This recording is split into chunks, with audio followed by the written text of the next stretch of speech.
Oke, kita lanjutkan. Jadi hari ini adalah materi pertama untuk reading ya, teman-teman. Jadi kita kenalan sedikit. Jadi di reading nanti teman-teman akan diberikan soal jumlahnya 50 dan untuk mengerjakannya teman-teman hanya dikasih waktu 55 menit. Memang terlihat agak lama ya, teman-teman waktunya. Cuman kalau tidak terbiasa dengan reading ini, 55 menit itu nanti akan terasa sangat cepat atau bahkan kadang soalnya belum selesai dikerjakan, waktunya udah habis seperti itu. Nah, makanya kita nanti akan, kenalan dengan trik mengerjakan soal reading ya, teman-teman.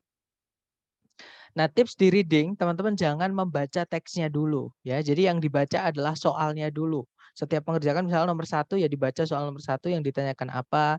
Nah, nanti teman-teman akan tahu harus melakukan apa, seperti itu. Karena juga, tidak semua informasi yang ada di teks itu ditanyakan di soal, teman-teman, seperti itu. Oke. Kemudian, vocab-nya teman-teman nanti yang akan membantu teman-teman sekali ya di reading ini, sama kayak di listening, teman-teman. Jadi skill reading sama listening itu adalah, pemahaman. Jadi kalau listening itu kita memahami bahasa Inggris yang secara terucap atau lisan, kalau reading ini memahami bahasa Inggris secara tulisan, seperti itu. Jadi yang ditulis. Nah dari, tips tadi ya, jadi teman-teman membaca soal dulu, baru cari di teks jawabannya. Itu nanti teman-teman akan ada 3 cara cepat mengerjakan. Yaitu yang pertama, teman-teman bisa cukup membaca topik sentence-nya saja.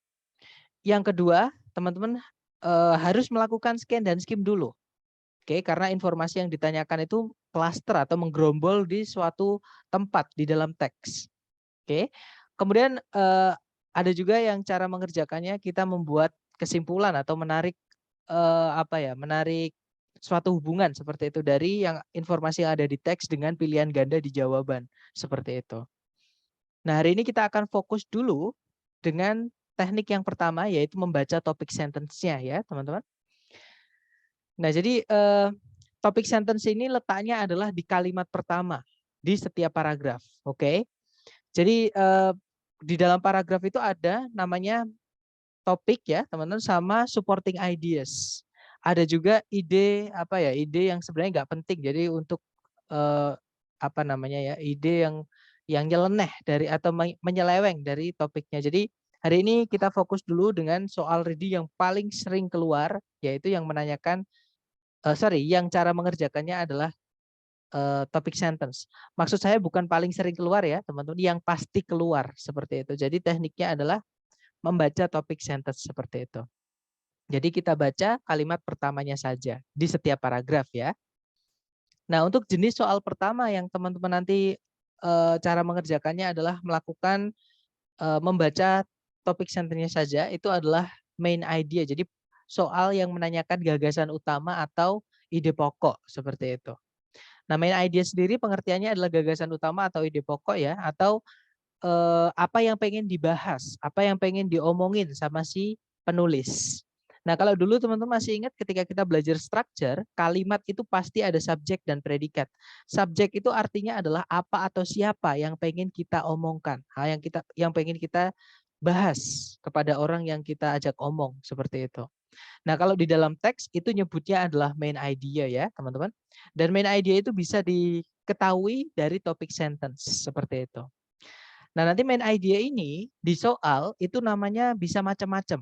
Jadi kadang disebutnya main idea, kadang main point, kadang primary concern, kadang juga main discussion, kadang topik, kadang title, kadang subject. Nah, jadi kalau teman-teman menemukan yang ditanyakan adalah seputar ini ya, cara mengerjakannya cukup teman-teman baca kalimat pertama di setiap paragraf, tarik kesimpulan, kemudian hubungkan dengan pilihan A, B, C, D, seperti itu. Nah, untuk contoh soalnya kira-kira seperti ini. Jadi yang saya bilang tadi, kalau di reading jangan dibaca teksnya dulu, karena nggak semua informasi yang ada di teks ditanyakan, ya. Jadi kita baca soalnya dulu. Di situ soalnya berbunyi, what is the topic of this passage? Apa sih topik dari teks ini? Nah, cukup kita baca kalimat pertama di setiap paragraf. Kebetulan di sini contohnya hanya ada satu paragraf ya, teman-teman. Jadi cukup kita baca kalimat pertama saja.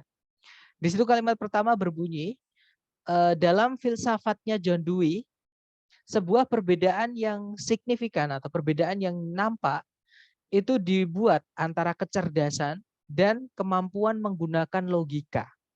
Oke, intinya adalah menurutnya John Dewey itu kecerdasan dan menggunakan logika itu berbeda, seperti itu ya. Oke, mari kita cek ABCD. Yang alpha, the intelligence of John Dewey, jadi kecerdasannya John Dewey. Bukan ya, bukan ngomongin tentang kecerdasannya John Dewey, tapi ngomongin kecerdasan dan kemampuan menggunakan logika di semua orang. Jadi bukan cuma John Dewey saja. Memang yang ngomongin adalah John Dewey, tapi yang diomongin itu bukan mengenai kecerdasannya John Dewey, seperti itu. Berarti alpha bukan. Kalau yang bravo, distinctions made by John Dewey. Perbedaan-perbedaan yang dibuat oleh John Dewey. Mengenai apa? Di sini tidak jelas, teman-teman. Jadi terlalu luas, terlalu general. Sedangkan di teks itu jelas disebutkan perbedaannya adalah antara kecerdasan dan kemampuan menggunakan logika. Seperti itu. Bravo bukan? Kalau yang Charlie, gagasannya Dewey mengenai kemampuan menggunakan logika. Nah, kalau yang Charlie ini ada informasi yang dihilangkan, yaitu mengenai kecerdasan. Karena yang dibahas bukan cuma kemampuan menggunakan logika, tapi juga kecerdasan. Ya, kalau yang Delta, how intelligence differs from reasoning in Dewey's works. Bagaimana kecerdasan itu berbeda dari kemampuan menggunakan logika dalam karyanya Dewey. Seperti itu. Nah, ketemu ya, berarti jawabannya adalah yang Delta. Nah, mungkin sebelum ke latihan soal, buat teman-teman ada yang ingin ditanyakan dulu, silahkan teman-teman. Mau tanya Pak, Silahkan. itu kan biasanya kita terkecoh sama distraktor gitu ya. Jawaban yang ada di teks dengan di pilihan. Seperti yang jawaban B itu Pak, distinction made by John Dewey. Nah di kalimat paragraf 1 itu kan, first sentence itu kan ada made between intelligent and reasoning. Berarti kalau kita menebak begitu nggak bisa ya Pak? Kalau kita hanya mencocokkan antara kalimat dengan jawaban itu, apakah kemungkinan besar jawaban tersebut tidak benar begitu? Atau bagaimana Pak seharusnya kita bisa menemukan the absolutely correct answer in the sentence when we try to define Oke, the. itu tadi ya teman-teman. Jadi gini, sebenarnya bukan distraktor. Jadi gini, memang kita kadang harus hati-hati. Jadi misalnya teman-teman udah ngerasa ini nih ada di kalimat pertama, misalnya yang bravo. Ada kata distinction. Bedanya adalah yang di kalimat pertama di paragraf itu dia pakai a sharp distinction. Jadi cuma satu, sebuah perbedaan yang nampak. Nah, sedangkan yang di pilihan Bravo itu juga udah kelihatan distinctions itu jamak. Jadi perbedaan-perbedaan yang dibuat oleh John Dewey. Nah, cuman di sini nggak jelas perbedaan antara apa dan apa. Atau sedangkan di teks itu ada fokusnya. Kalau yang Bravo nggak sama kayak kita bilang gini teman-teman. Air ya, misalkan membahas tentang air. Misalkan nanti di soal, di teks itu membahas tentang misalnya air yang ada di keunikan tentang air yang ada di misalkan Yellowstone Park misalkan ya. Nah, terus di pilihan ganda itu cuma ada kata air aja. Nah, itu jangan dipilih karena jelas-jelas salah karena air di dunia ini ada banyak sekali sedangkan teks itu ada cakupannya. Ya, cakupannya hanya membahas tentang air yang ada di Yellowstone Park. Makanya teman-teman di sini harus teliti. Karena yang delta itu udah pasti maksudnya paling jelas ya dengan yang sama. Kalau kita hubungkan dengan kalimat pertama itu fix sama banget. Jadi hanya menggunakan kata-kata yang berbeda saja. Seperti itu. Jadi satu, teman-teman jangan buru-buru. Oke, kalau buru-buru langsung bravo, itu ada kata itu tadi. Itu bukan distraktor sebenarnya teman-teman. Karena kalau kita artikan seluruh kalimatnya di bravo itu berbeda seperti itu. Memang artinya sudah atau apa ya analisanya atau logisnya itu berbeda. Jadi nggak nggak nyambung seperti itu. Oke, kalau yang delta itu sudah jelas banget bagaimana kecerdasan dan kemampuan menggunakan logika itu berbeda menurutnya Dewey seperti itu dalam karyanya seperti itu. Dapat nggak maksud saya berarti? Oke, sir. Berarti we must understand juga Of course, yeah, that's kalimatnya right. itu. Makanya namanya reading comprehension, teman-teman. Sama kayak listening ya, listening comprehension. Comprehension itu sama understanding sama. Jadi jangan mencari satu kata per kata. No, that's not the trick ya. Itu bukan triknya, teman-teman. Tapi kita memang harus memahami ya. Tapi hati-hati yang saya bilang ini karena saya dulu sebelum tahu trik ini, teman-teman, saya membaca seluruh teks. Sedangkan di dalam teks itu yang saya bilang tadi ada namanya supporting ideas. Jadi yang sebenarnya bukan inti dari teksnya yang dibahas, kadang berupa contoh, kadang berupa penjelasan yang lebih lanjut seperti itu. Jadi ada yang ditambah-tambahi di teks. Intinya saja. Nah, itu adanya di kalimat pertama di setiap paragraf seperti itu. Gimana? Mungkin ada pertanyaan lagi dari teman-teman?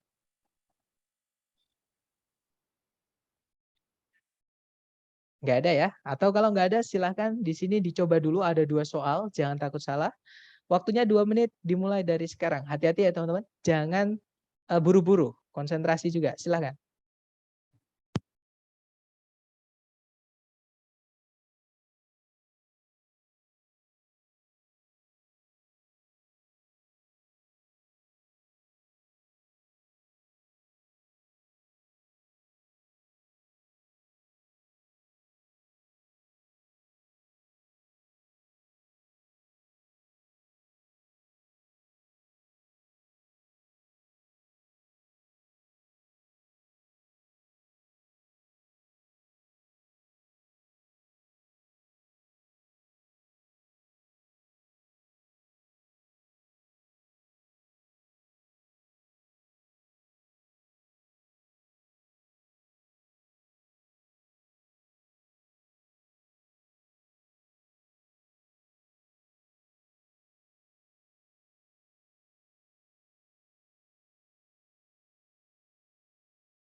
Oke, 2 menit sudah habis. Silahkan jawabannya teman-teman dikirim di chat ya. Kemudian kita bahas bersama. Sedapatnya teman-teman dulu, salah nggak apa-apa, kita belajar.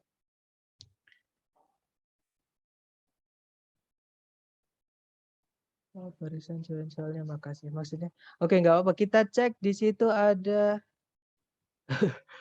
Oke, ada jawaban Charlie Bravo ya. Mari kita cek bersama, teman-teman.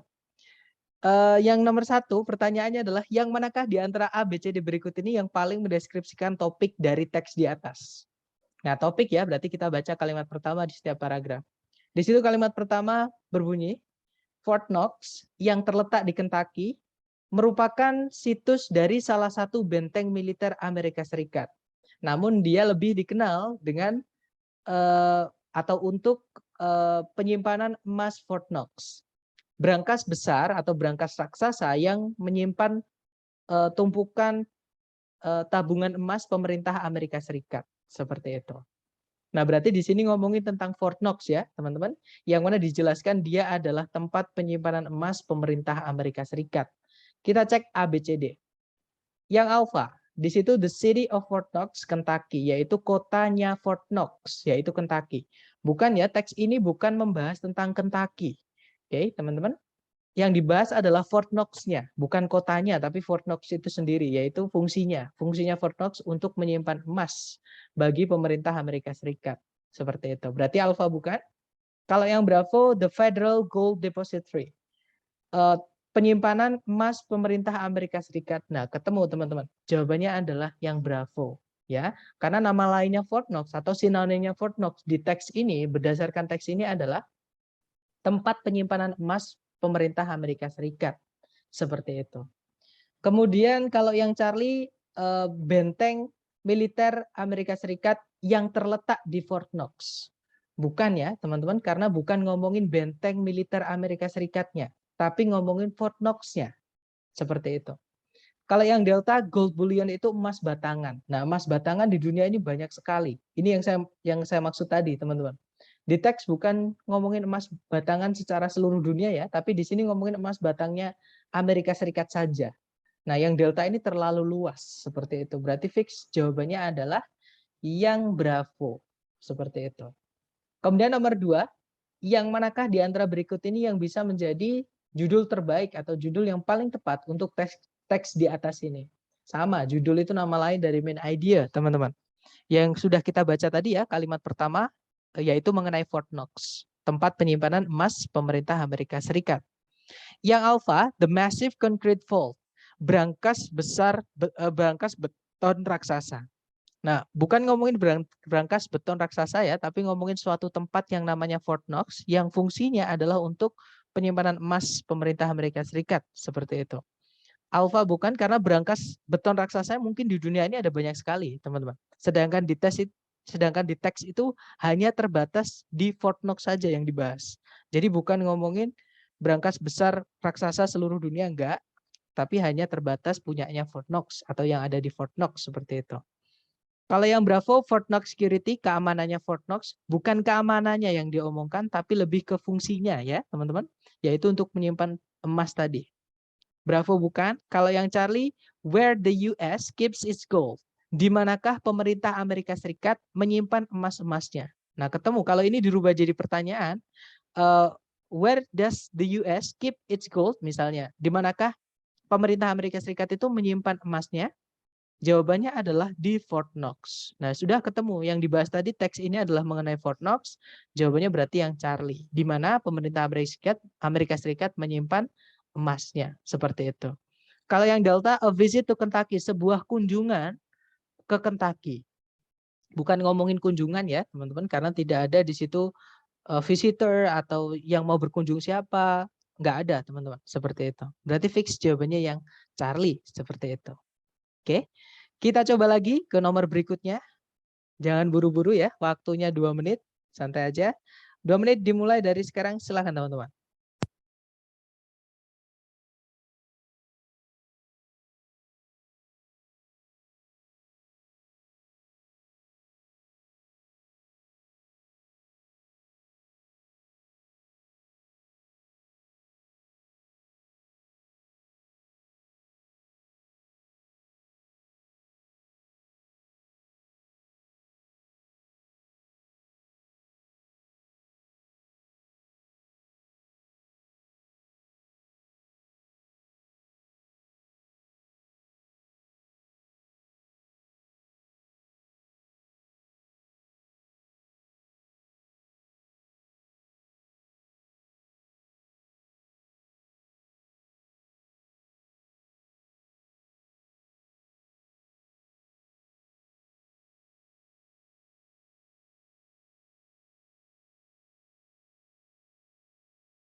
Oke, 2 menit sudah habis. Silahkan jawabannya teman-teman dikirim di chat, kemudian kita bahas bersama ya, silahkan. Oke, ada jawaban Bravo Alpha, dan saya lihat semuanya menjawab Bravo Alpha. Oke, ada Charlie Bravo juga. Baik, mari kita cek bersama. Di situ nomor 3 pertanyaannya adalah, yang manakah di antara A, B, C, D berikut ini yang paling menyatakan subjek dari teks di atas. Subjek itu sama dengan main idea ya. Berarti kita baca kalimat pertama. Kalimat pertama berbunyi, salah satu penanda, salah satu karakteristik yang menandakan jenis-jenis mineral adalah tingkat kekerasan relatif mereka yang bisa ditentukan dengan cara menggoreskan salah satu jenis mineral dengan jenis mineral yang lain. Seperti itu. Oke, kita cek ABCD, berarti ngomongin tentang ini ya, mineral yang bisa ditentukan jenisnya itu dengan cara menggoreskan yang satu dengan jenis yang lain, seperti itu. Kita cek yang alpha, the hardness of diamonds. Tiba-tiba ada kata diamonds, berlian. Sedangkan di teks bukan cuma ngomongin berlian ya, teman-teman. Mungkin berlian di situ disebutkan di tengah-tengah di tengah-tengah teks, tapi teks ini tidak membahas diamond saja. Ada juga yang disebutkan misalkan quartz, kuarsa ya, feldspar juga ada juga talc. Nah, itu jenis-jenis mineral juga. Oke, jadi ini ngomongin tentang seluruh mineral, bukan cuma diamond. Alpha berarti bukan. Kalau yang Bravo menentukan jenis mineral dengan cara tes gores. Nah, ketemu ya, jawabannya adalah yang Bravo, teman-teman. Kalau yang Charlie, feldspar on the Mohs scale. Jadi feldspar di skala Mohs. Sama, feldspar itu jenis mineral juga, teman, sama kayak diamond. Tapi teks ini bukan membahas hanya tentang feldspar, ya. Berarti Charlie bukan. Kalau yang Delta mengenali mineral di keadaan alaminya. Bukan ya, karena jelas-jelas ada campur tangan manusia. Kita harus menggoreskan dulu biar tahu jenisnya apa. Oke, berarti jawabannya adalah yang Bravo. Kemudian nomor 4, gagasan utama dari teks ini adalah bahwa, nah gagasan utama yang sudah kita bahas tadi kalimat pertama ya teman-teman, mengenai kerasnya jenis mineral bisa diketahui dari tingkat kekerasannya yang bisa diuji lewat uji tes. Kita cek ABCD.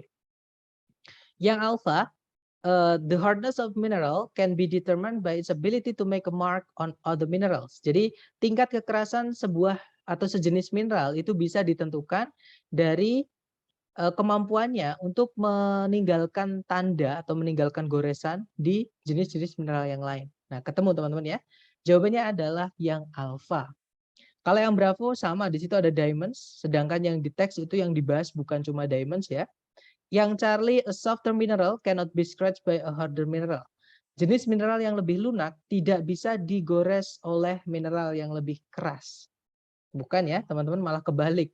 Yang ada di kalimat kedua itu dijelaskan, a harder mineral can scratch a softer one. Jadi yang lebih keras itu bisa menggores yang lebih lunak kayak gitu. Tapi yang lebih lunak itu tidak bisa menggores yang lebih keras seperti itu. Kak mau tanya, berarti main idea itu kebanyakan ada di kalimat pertama atau kedua paragraf ya? Di kalimat pertama, teman-teman. Jadi hanya di kalimat pertama. Cocokkan kalimat pertama di setiap paragraf ya. Atau kedua paragraf. Di semua paragraf, teman-teman. Bukan, kalau paragrafnya ada 3 ya berarti kalimat pertama di setiap paragraf. Memang di sini kan contohnya cuma ada 1. Jadi hanya ada 1 paragraf, nggak ada paragraf lain. Jadi kita nggak bisa baca kalimat pertama paragraf lain karena hanya ada 1 paragraf. Tapi tadi saya jelaskan di awal, kalau caranya mengerjakan adalah kita baca kalimat pertama di setiap paragraf, tarik kesimpulan, cocokkan dengan pilihan A, B, C, D. Seperti itu. Oke, yang delta itu juga sama ya. Teks ini bukan cuma membahas tentang talk, teman-teman. Seperti itu. Oke, berarti jawabannya adalah yang alpha. Seperti itu. Oke, kita lanjut ke nomor berikutnya. Di sini ada 1 soal. Silahkan dicoba dulu. Waktunya 1 menit. Dimulai dari sekarang. Silahkan.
Oke, 1 menit sudah habis. Silahkan jawabannya dikirim di chat sedapatnya teman-teman dulu ya. Salah nggak apa-apa, nanti kita bahas bersama.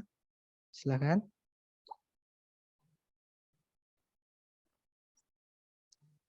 Oke, ada 6 jawaban, ada 7 jawaban, ada Alpha, ada juga Bravo, ada juga Charlie. Oke, kita cek bersama ya. Seperti biasa, baca soalnya dulu, teman-teman. Di situ nomor 3 pertanyaannya adalah, yang manakah di antara berikut ini yang menyatakan gagasan utama dari teks di atas? Oke, kita baca kalimat pertama di setiap paragraf. Nah, ini kebetulan ada 4 paragrafnya. Berarti kita baca kalimat pertama di semua paragraf. Paragraf 1, paragraf 2, paragraf 3, dan paragraf 4. Sebenarnya gagasan utama itu ada di kalimat pertama paragraf 1, teman-teman. Nah, tapi kalau misalkan ada lebih dari 1 paragraf, berarti itu ada arahnya. Jadi ada pengembangan ide. Nah, pengembangan ide itu arahnya kemana? Itu kita bisa tahu dari gagasan utama, topik sentence yang ada di paragraf berikut-berikutnya. Seperti itu. Jadi bisa dibilang keseluruhan teks itu merupakan gabungan dari main idea paragraf 1 dan paragraf yang lain. Seperti itu.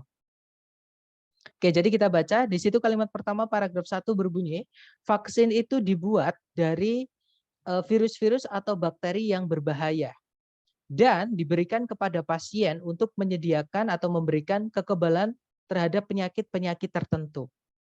Nah, itu tadi ya paragraf 1. Kemudian paragraf 2, kelas vaksin yang paling dasar atau jenis vaksin yang paling dasar itu yang mengandung mikroorganisme penyebab penyakit yang telah dibunuh dengan cairan yang mengandung formaldehyde seperti itu, atau larutan yang mengandung formaldehyde seperti itu. Kemudian paragraf berikutnya, tipe vaksin kedua mengandung racun yang dihasilkan oleh mikroorganismenya, bukan mengandung mikroorganismenya itu sendiri. Kemudian paragraf terakhir, jenis vaksin terakhir mengandung mikroorganisme yang masih hidup yang telah dilemahkan atau dibuat tidak berbahaya seperti itu. Oke, kita cek ya. Berarti ini ngomongin tentang bagaimana vaksin itu dipersiapkan atau dibuat dan jenis-jenisnya berdasarkan pembuatannya seperti itu. Yang alfa, vaksin memberikan kekebalan terhadap penyakit-penyakit tertentu. Hati-hati, dia memang disebutkan di kalimat pertama paragraf 1. Tapi kalau kita baca kalimat pertama di paragraf yang lain, bukan ke situ arahnya, teman-teman. Tapi arahnya ke yang vaccines are prepared from harmful viruses and bacteria. Jadi rujukannya ke yang pertama, seperti itu. Berarti yang alfa bukan. Kalau yang bravo, vaksin itu mengandung mikroorganisme penyebab penyakit. Tidak semua. Jenis kedua tadi itu mengandung racun yang dihasilkan oleh mikroorganismenya, ya, bukan mengandung mikroorganismenya. Jadi nggak ada mikroorganismenya, tapi hanya ada racunnya saja, seperti itu, teman-teman. Oke. Kemudian yang Charlie, vaksin itu didapat atau diperoleh dengan cara-cara yang berbeda-beda atau bermacam-macam. Nah, ketemu ya, jawabannya adalah yang Charlie, teman-teman. Seperti itu. Kalau yang Delta, pendekatan-pendekatan baru dalam pemberian vaksin sedang dikembangkan. Nah, bukan ke pemberiannya, tapi ke pembuatannya. Seperti itu. Jadi pembuatan vaksin, bukan pemberiannya ke pasien. Seperti itu. Oke, berarti jawabannya Charlie. Lanjut ke nomor berikutnya, nomor 7 dan 8. Waktunya 2 menit, dimulai dari sekarang. Silahkan teman-teman.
Oke guys, 2 menit sudah habis.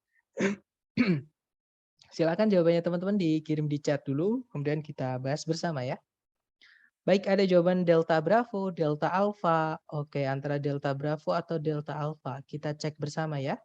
Di situ nomor 7 pertanyaannya adalah, topik dari teks ini itu bisa dideskripsikan sebagai, kita baca kalimat pertama di setiap paragraf.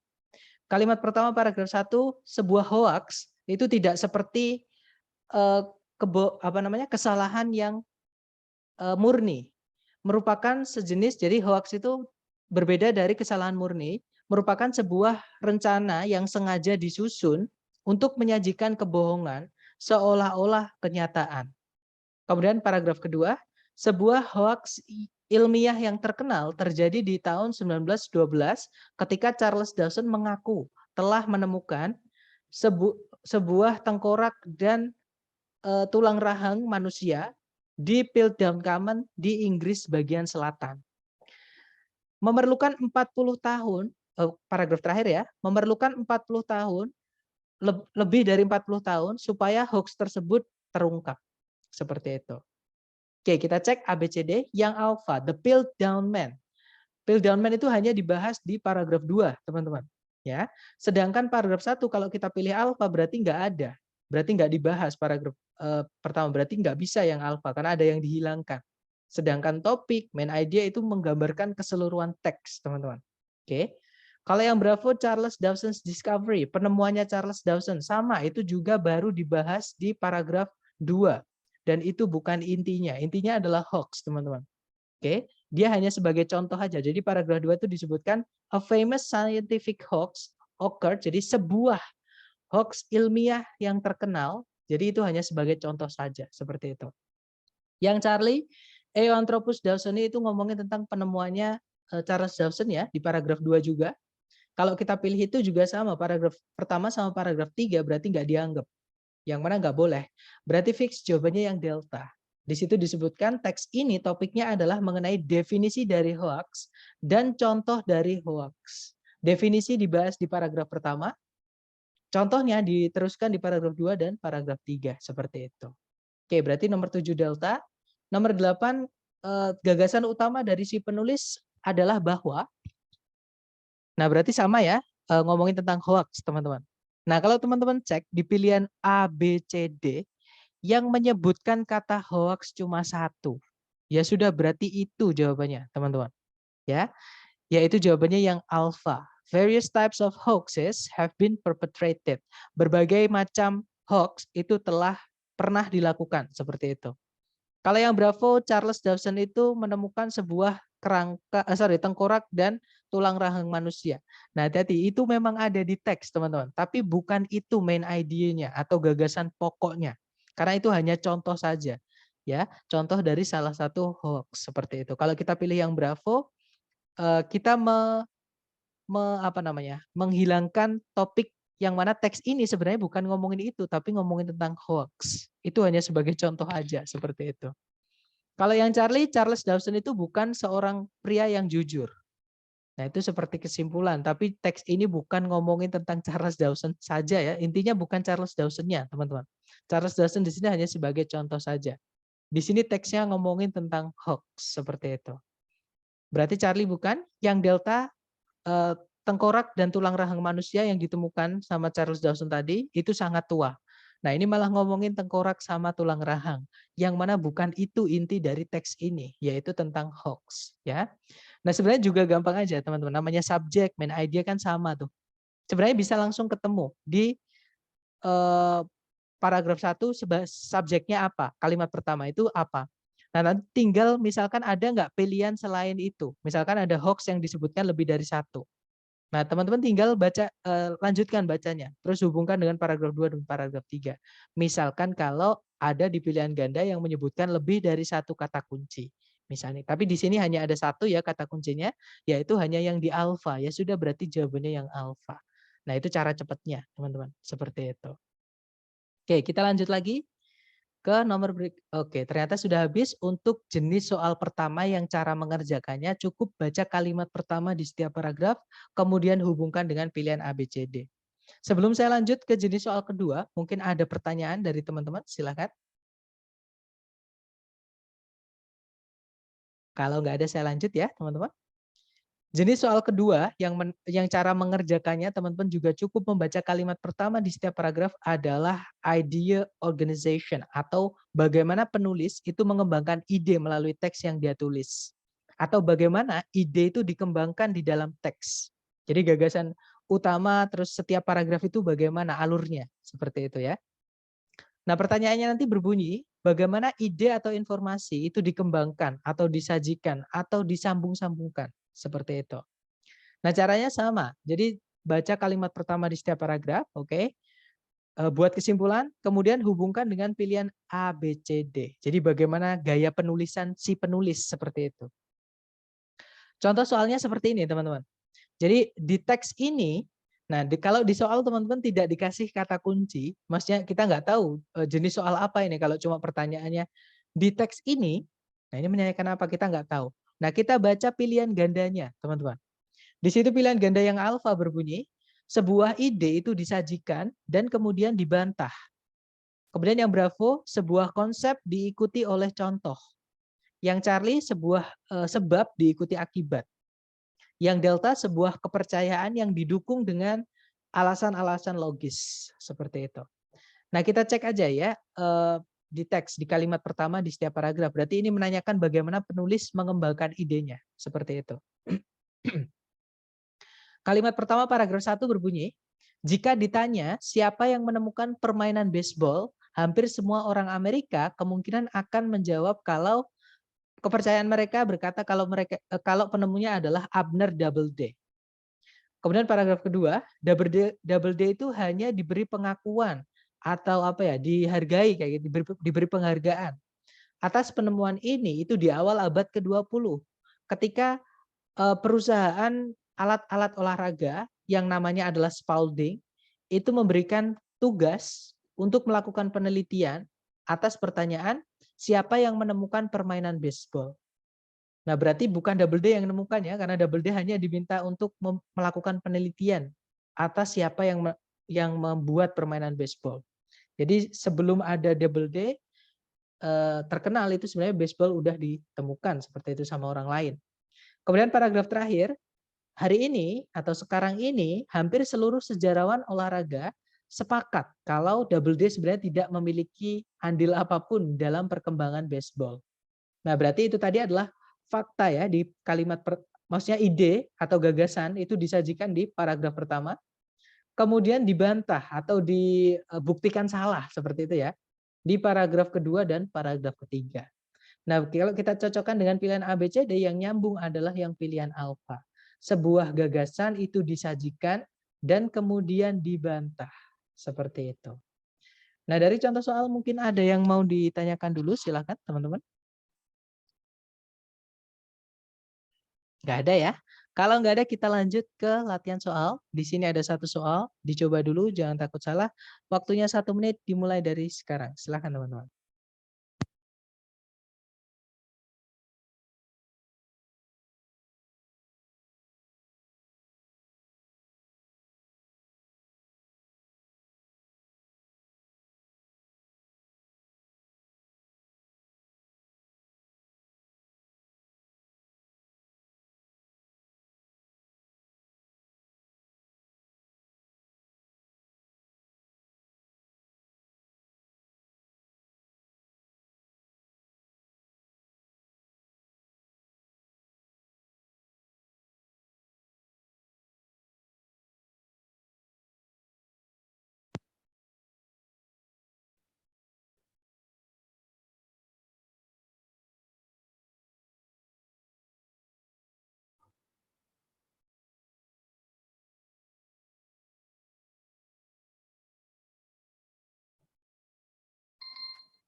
Oke, 1 menit sudah habis. Yang sudah nemu jawaban boleh dikirim di chat ya, teman-teman.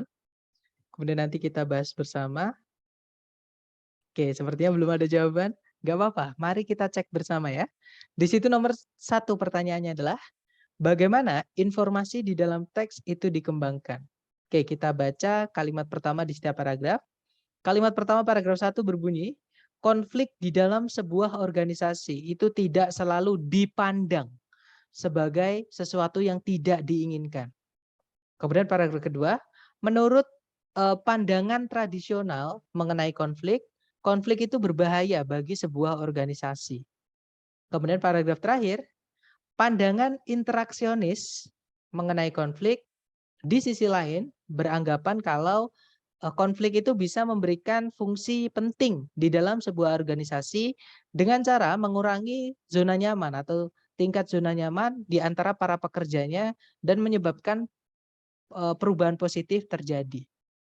Oke, kita cek ABCD. Nah, beberapa kali tadi menyebutkan kata pandangan ya, teman-teman. Berarti sebenarnya teks ini adalah ngomongin tentang pandangan yang berbeda. Yang satu setuju, yang satu tidak, dan penulisnya itu netral. Seperti itu. Jadi penulisnya hanya menyajikan kalau tidak semua orang menganggap konflik di dalam organisasi itu tidak diinginkan. Ya, tapi dia tidak bilang dia setuju sama yang mana. Dia hanya menyajikan fakta aja. Oke, kita cek yang alfa asal muasal gagasan mengenai konflik itu disajikan. Bukannya kita tidak tahu dari mana konflik berada atau berasal maksud saya, bukan berada, tapi bagaimana awal mulanya konflik ada seperti itu tidak ada. Berarti bukan yang alfa. Kalau yang bravo, pandangan-pandangan yang berbeda mengenai konflik itu disajikan. Nah, ketemu ya, teman-teman? Jawabannya adalah yang bravo. Kalau yang Charlie, dua ahli teori atau dua pembuat teori membahas kelebihan dan kekurangan pandangan mereka masing-masing mengenai konflik. Bukan ya, tidak ada nama orang yang disebutkan tadi. Tidak ada orang pertama pembuat teori, orang kedua pembuat teori, dan tidak ada yang ngomongin tentang kelebihan dan kekurangan di sini ya, teman-teman. Berarti Charlie bukan. Kalau yang Delta, contoh-contoh dari konflik di dalam organisasi itu disajikan.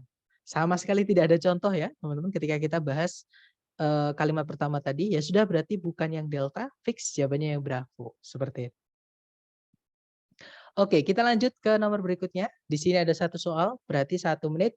Dimulai dari sekarang, silahkan teman-teman.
Oke, 1 menit sudah habis. Silahkan jawabannya teman-teman dikirim di chat ya. Baik, saya lihat semua menjawab Bravo. Mari kita cek bersama ya. Di situ nomor 3 pertanyaannya adalah tipe informasi apa yang disebutkan di dalam paragraf pertama. Nah, yang ditanyakan cuma paragraf pertama, teman-teman. Berarti tidak perlu membaca seluruh kalimat pertama di seluruh paragraf. Cukup baca kalimat pertama paragraf 1 aja, karena yang ditanyakan cuma paragraf 1 ya.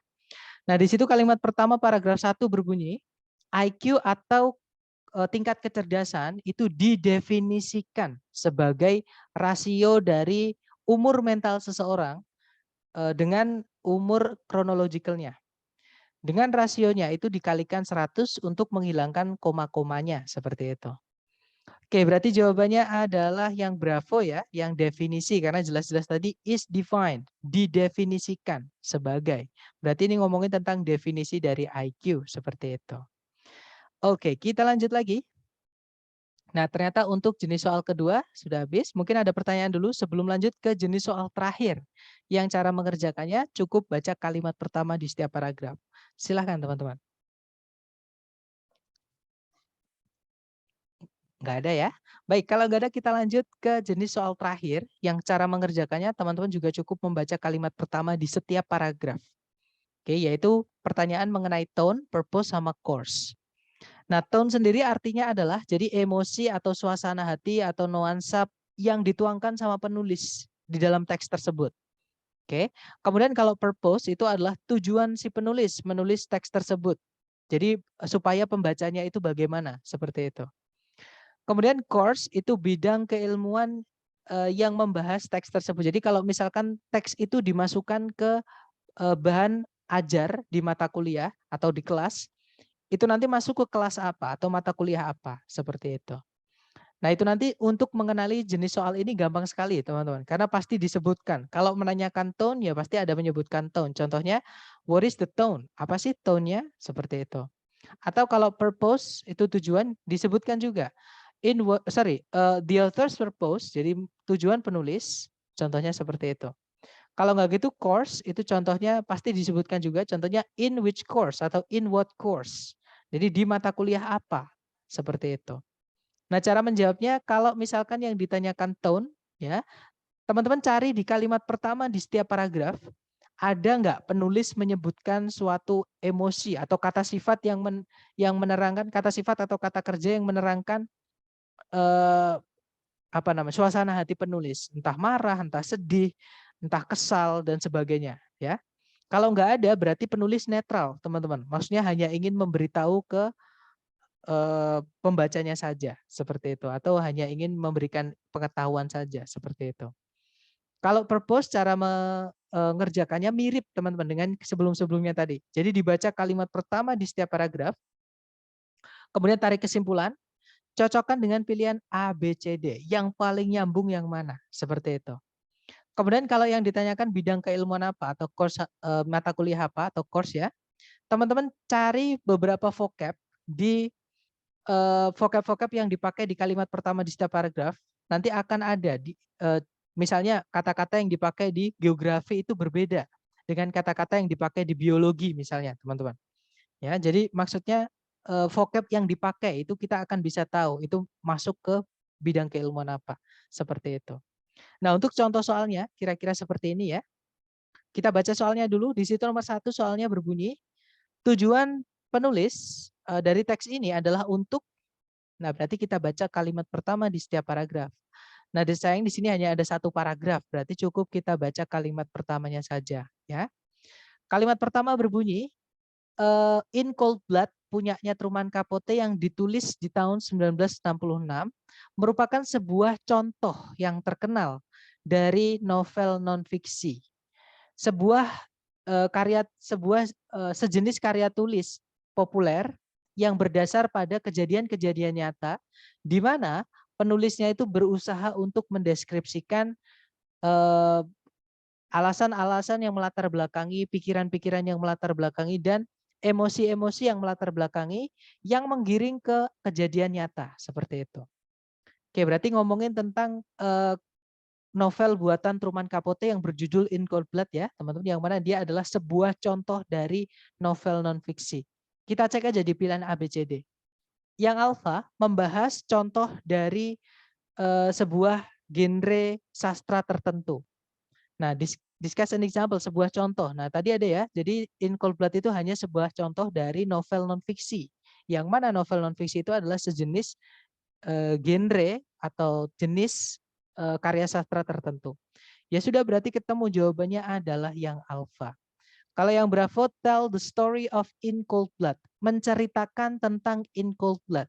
Ketika kita baca kalimat pertama tadi, kita tidak tahu cerita dari In Cold Blood. Ya sudah, berarti bukan itu, teman-teman. Ya, jawabannya bukan yang bravo. Kalau yang Charlie, menjelaskan alasan Truman Capote kenapa dia menulis buku In Cold Blood itu. Nah, ketika kita baca kalimat pertama tadi juga nggak ada ya, teman-teman. Kita nggak tahu alasan Truman Capote kenapa kok nulis buku itu.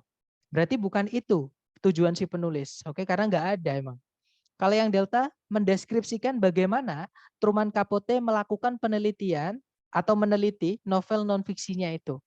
Bukan juga ya, karena bukan bagaimana Truman Capote-nya, tapi di sini lebih mengenalkan saja.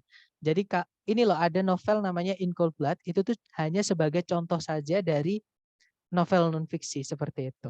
Oke, berarti jawabannya yang alfa, teman-teman. Kalau yang bravo, yang manakah di antara berikut ini yang paling mendeskripsikan tone dari teks di atas? Nah, ketika kita baca kalimat pertama di setiap paragraf tadi, kita tidak menemukan subjektivitas atau si penulis itu menuangkan emosinya. Tidak ada yang menunjukkan seperti itu. Jadi netral, hanya ingin memberitahu saja seperti itu. Oke, berarti kita cek ABCD yang netral, teman-teman. Yang alpha cold itu kejam ya. Yang bravo sadistik itu sadis, sama artinya, berarti nggak mungkin ada dua jawaban benar. Alpha bravo salah. Kalau yang Charlie emotional, jadi campur aduk, kadang bikin marah, kadang bikin sedih, kadang bikin terharu dan seterusnya. Ya, bukan ya teman-teman, karena kita hanya sekedar tahu aja ketika baca itu, seperti itu. Berarti Charlie bukan. Kalau yang delta deskriptif, nah ketemu jawabannya adalah yang delta ya. Jadi si penulis hanya ingin mendeskripsikan saja salah satu contoh karya tulis seperti itu. Kemudian nomor 3, teks ini kemungkinan akan diberikan di mata kuliah apa. Nah, kita cocokkan dengan vocab-vocab yang dipakai. Tadi ada kata non-fiction novel, jadi novel non-fiksi. Kemudian ada popular type of writing, jadi karya tulis tertentu yang populer. Kemudian ada author, penulis. Ya, berarti ini ngomongin tentang novel, teman-teman. Nah, ABCD yang menyebutkan novel cuma satu. Oke, yaitu yang Charlie. Ya sudah, berarti jawabannya yang Charlie, teman-teman. Jadi modern American novel, satu novel-novel Amerika modern, seperti itu. Nah, dari ketiga contoh ini, mungkin ada yang mau ditanyakan dulu dari teman-teman, silahkan.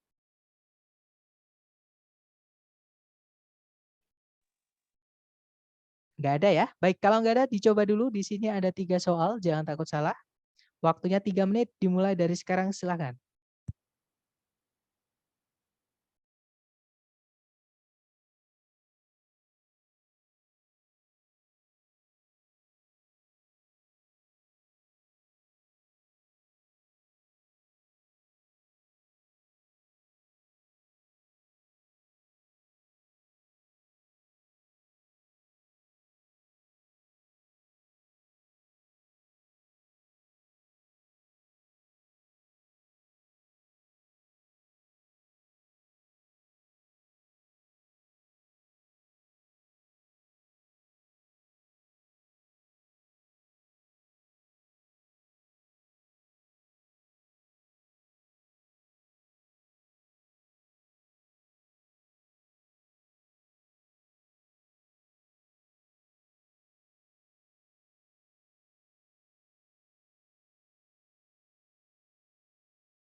Oke, 30 detik sudah habis. Silahkan jawabannya teman-teman dikirim di chat ya. Kemudian kita bahas, silahkan. Baik, ada jawaban Charlie Bravo Alpha dan Delta Bravo Alpha. Ada juga Bravo Charlie Bravo. Baik, mari kita cek bersama. Di situ nomor 4 pertanyaannya adalah, yang manakah di antara berikut ini yang paling mendeskripsikan maksud penulis di dalam teks ini? Nah, berarti kita baca kalimat pertama di setiap paragraf ya. Kalimat pertama paragraf 1 berbunyi, sampai saat ini pengakuan-pengakuan yang didapat dari terdakwa atau terduga atau tersangka ya dalam keadaan dihipnotis itu belum mendapatkan pengakuan sebagai barang bukti oleh pengadilan-pengadilan di Amerika Serikat.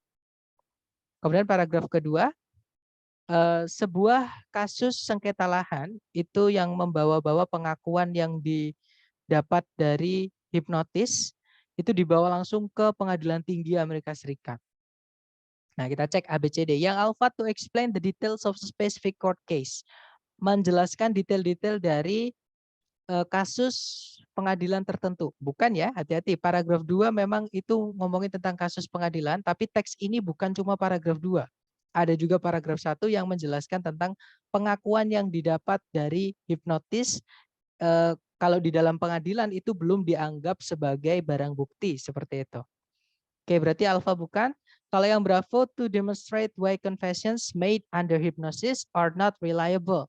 Jadi untuk menjelaskan alasan kenapa pengakuan-pengakuan yang dibuat dari hipnotis itu tidak bisa dipercaya. Hati-hati teman-teman. Di teks itu cakupannya adalah hipnotis tapi dalam ranah hukum. Jadi di pengadilan kalau ada teman-teman misalnya membawa tersangka terus kemarin ditanyainnya pakai hipnotis terus dibilang ke hakimnya itu enggak diterima, itu enggak dianggap sebagai barang bukti. Tapi kalau di luar misalnya kita nggak tahu karena hipnotis ternyata ada teman-teman ya, permainan sugesti itu ada. Jadi kayak intinya adalah kalau ini bukan ngomongin tentang hipnotis secara luas, tapi ngomongin tentang hipnotis di dalam ranah hukum seperti itu. Nah, kalau yang Bravo itu seolah-olah semua hipnotis, semua keterangan yang didapat dari hipnotis itu pasti tidak bisa diakui. Nah, berarti nggak bisa ya, teman-teman. Karena nggak nyambung dengan teks. Memang ada hipnotisnya, tapi di teks ranahnya adalah di hukum, di pengadilan. Bukan seluruh hipnotis di luar sana, seperti itu. Bravo bukan kalau yang Charlie untuk memperjelas peran dari pengadilan tinggi dalam memvalidasi pengakuan yang didapat dari orang yang dihipnotis. Bukan ya, jelas-jelas bukan ngomongin peran dari pengadilan tinggi, tapi ngomongin tentang status atau bagaimana kegunaan pengakuan yang diambil dari hipnotis di dalam pengadilan seperti itu. Charlie bukan, kalau yang Delta untuk menjelaskan status hukum dari pengakuan-pengakuan yang didapat secara hipnotis. Nah, ketemu ya. Jawabannya adalah yang Delta, teman-teman. Karena ranahnya hanya dihukum saja. Kalau yang Bravo itu seolah-olah semua hipnotis salah atau nggak bisa dipercaya seperti itu. Kalau yang Bravo, kalau nomor 5, tone dari teks ini itu bisa dijelaskan sebagai, nah tone ya, tadi kalau kita baca kalimat pertama di paragraf 1 dan paragraf 2, penulis tidak ada sama sekali menunjukkan emosinya, tidak ada sama sekali menunjukkan keterlibatannya dia. Ya, dia hanya menjelaskan atau hanya ingin memberitahu saja atau memberikan ilmu saja, teman-teman. Oke, kita cek ABCD. Yang alpha, outrage itu artinya marah besar atau mengamuk. Bukan ya. Kalau yang bravo, judicial itu menjudge. Ini salah, itu salah. Bukan ya, teman-teman. Karena dia menjelaskan bukan dia yang tidak menerima pengakuan yang didapat dari hipnotis, tapi pengadilan-pengadilan di Amerika Serikat. Berarti teks ini bukan judicial, teman-teman. Tapi maksudnya penulisnya tidak menjudge gitu ya. Bravo bukan, kalau yang Charlie hipnotik menghipnotis, seolah-olah ketika kita membaca jadi tergiur ingin membeli misalnya atau ingin ikut melakukan sesuatu yang ditulis, bukan ya teman-teman. Jadi tidak ada ajakan, tidak ada pengaruh sama sekali. Kalau yang delta informatif, nah ketemu jawabannya adalah yang delta. Penulis netral hanya ingin memberitahu saja atau menjelaskan saja seperti itu. Kemudian yang nomor 6, teks ini kemungkinan akan dibahas atau diminta untuk dibaca di mata kuliah yang manakah di antara berikut ini. Nah jelas ya tadi yang dipakai ada courts, pengadilan, ada defendants, itu terdakwa ya. Sorry, tersangka seperti itu. Kemudian ada juga evidence, barang bukti, ada confessions, pengakuan. Nah ini ngomongin tentang hukum. Oke, dan A, B, C, D, kata kunci hukum ada di satu pilihan yaitu yang alpha. Ya sudah berarti jawabannya yang alpha, teman-teman. American law. Ya, hukum Amerika seperti itu. Lanjut lagi ke nomor terakhir, 7, 8, dan 9. Dicoba dulu waktunya 3 menit dimulai dari sekarang, silakan.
Oke, 3 menit sudah habis. Yang sudah menemukan jawaban boleh dikirim di chat dulu ya, teman-teman.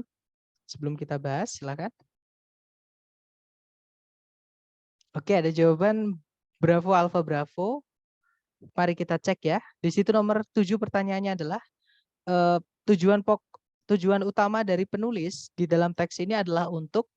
Nah, mari kita baca kalimat pertama di setiap paragraf.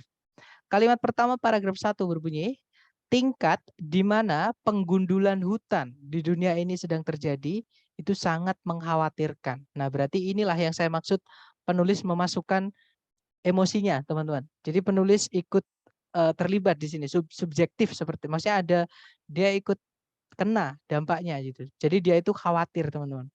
Oke, jadi alarming. Kemudian paragraf kedua, sebagian besar penggundulan hutan terjadi di hutan tropis di negara-negara berkembang yang didasari oleh kebutuhan negara-negara berkembang atas meningkatnya kebutuhan lahan untuk pertanian dan keinginan dari sebagian negara-negara maju untuk mengimpor kayu dan produk-produk yang dibuat dari kayu seperti itu. Nah, berarti di sini ngomongin tentang penggundulan hutan ya, teman-teman, yang mana semakin memburuk dari tahun ke tahun seperti itu. Oke, kita cek yang alfa mengutip statistik mengenai improvement itu artinya perbaikan, teman-teman. Nah, sama sekali bertolak belakang ya. Maksudnya sangat bertolak belakang maksud saya. Dengan yang ada di teks, yang kalau yang ada di teks itu ngomongin tentang semakin memburuk, bukan semakin membaik. Oke, berarti alfa bukan. Kalau yang bravo, explain where deforestation is occurring, menjelaskan di mana penggundulan hutan itu terjadi. Nah, di mana penggundulan hutan terjadi itu dijelaskan di paragraf kedua, teman-teman. Kalau kita pilih yang bravo, paragraf pertama berarti nggak dianggap. Yang mana nggak bisa.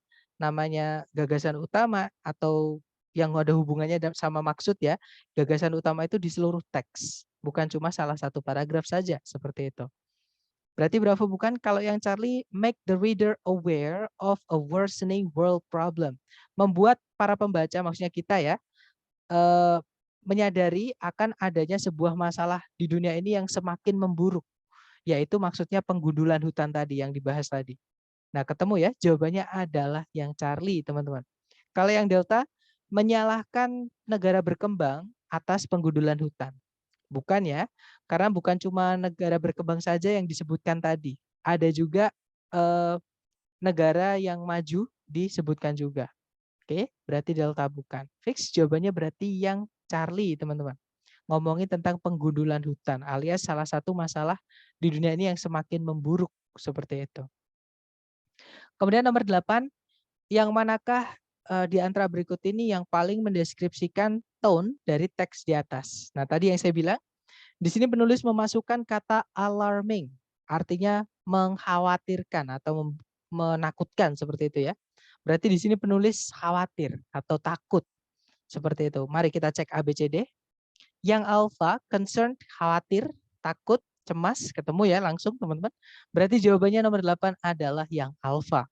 Kalau yang bravo, disinterested, itu adalah tidak tertarik. Kalau tidak tertarik nggak dibahas ya teman-teman. Bravo bukan. Kalau yang tadi placid itu artinya biasa-biasa aja atau datar. Bukan ya teman-teman. Karena ada kata alarming, artinya mengkhawatirkan tadi. Kalau yang delta exaggerated artinya dilebih-lebihkan atau alay seperti itu ya. Bukan, karena jelas-jelas penulis juga memasukkan data. Di situ ada angka-angka tahun dan berapa persen seperti itu, pengikisan atau pengurangan hutan di paragraf 1. Kemudian juga di paragraf 2 disebutkan tempatnya di mana juga, ada persen lagi juga seperti itu. Oke, berarti bukan melebih-lebihkan tapi memang ada faktanya, ada datanya seperti itu. Kemudian nomor 9, teks ini kemungkinan akan diminta untuk dibaca di mata kuliah yang manakah di antara berikut ini.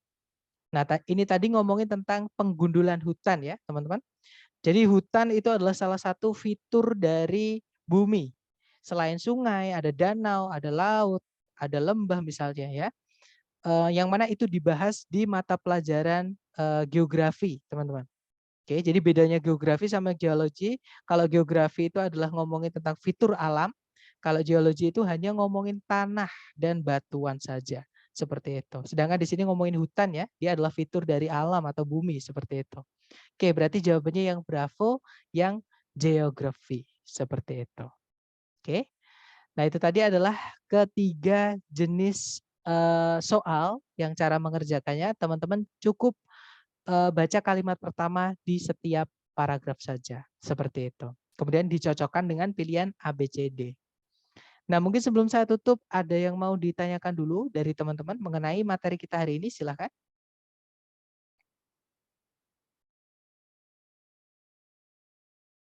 Nggak ada ya, teman-teman? Jadi kita sudah selesai dengan teknik yang paling dasar untuk di reading. Oke, besok hari Senin kita akan lanjut ke scan dan skim atau membaca cepat untuk menemukan jawaban di soal reading. Okay, thank you so much for having me today, guys. I'll see you again next time. Till as I say, Assalamualaikum warahmatullahi wabarakatuh. Waalaikumsalam warahmatullahi wabarakatuh. Terima kasih, Mister. Okay, alright. Have a good night, guys.